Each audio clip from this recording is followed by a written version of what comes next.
my first question to you is, can you sum up David Cross in 30 seconds? That's a pretty difficult question first up. I suppose the 30 seconds is I'm pretty passionate at what I do. I like to think I'm a reasonably intelligent sort of person, and I can work out various issues, and I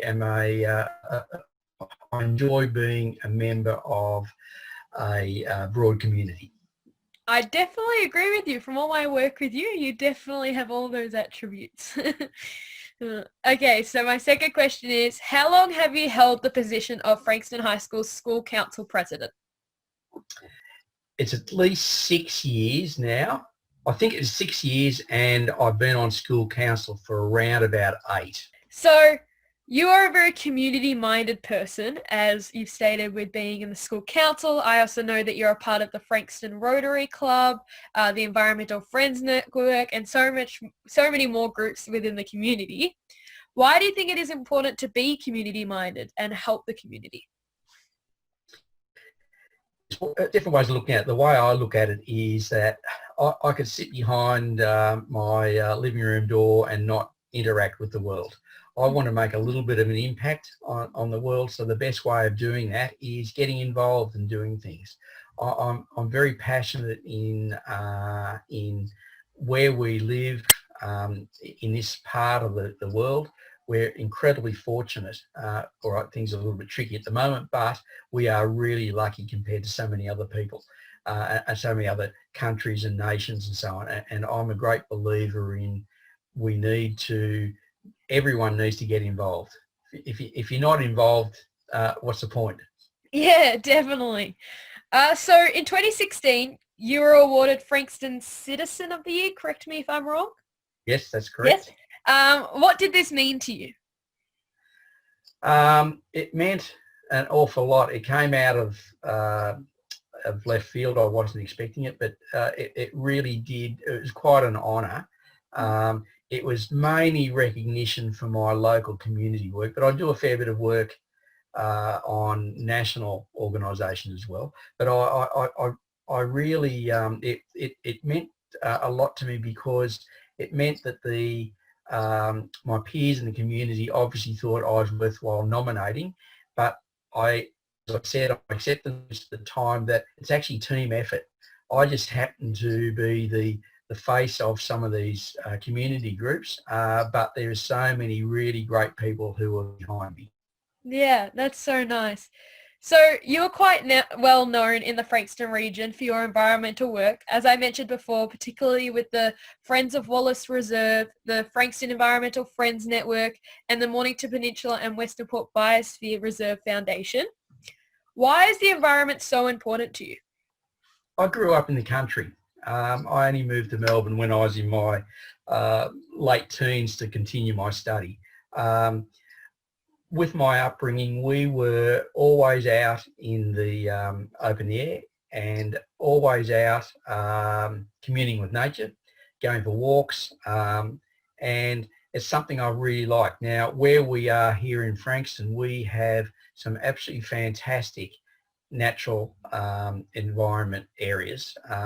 Some of the big fauna and flora reserves. We've got Frankston Beach, of course, and we've got so many other great little pockets. You just mentioned Wallace Reserve. Yeah. We happened, our home backs onto that, and it was a very degraded reserve, and about 15, 16 years ago, a group of us decided, let's try and form a friends group. And my involvement from an environmental perspective sort of started from that. Why do you think many people disengage from the environment, and what do we need to do to ensure they re-engage? Oh, that is a difficult one. I think that in some cases that people really just don't know what they're missing. They don't really understand what it's all about. As I said, I grew up in the country, so I was pretty lucky because I had pretty good exposure to sort of rural elements back then. My early years were on a farm, so you know that you can't get much more rural than that. I think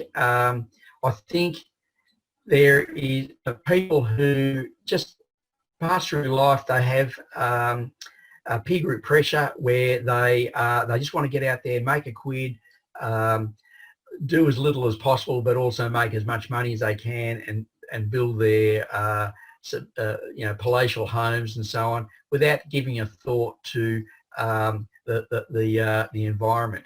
I know people who have bought a block of land, and the first thing they've gone done is pull down every tree so they can build a house on it.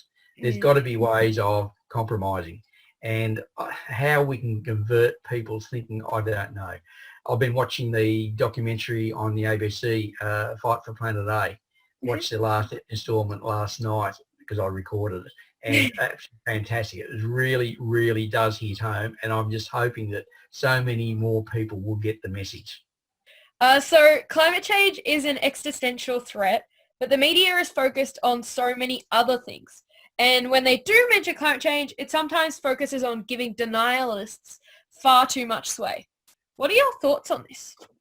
Again, that is a tough one. I really think, I'm possibly going to go off track a bit here.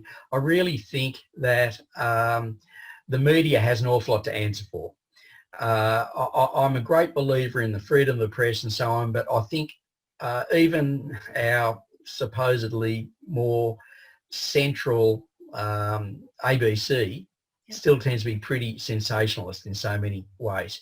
And I think all you need is a few naysayers out there who jump up and down and make a bit of a fuss, and next thing, oh, that's a good news story, we'll put that up.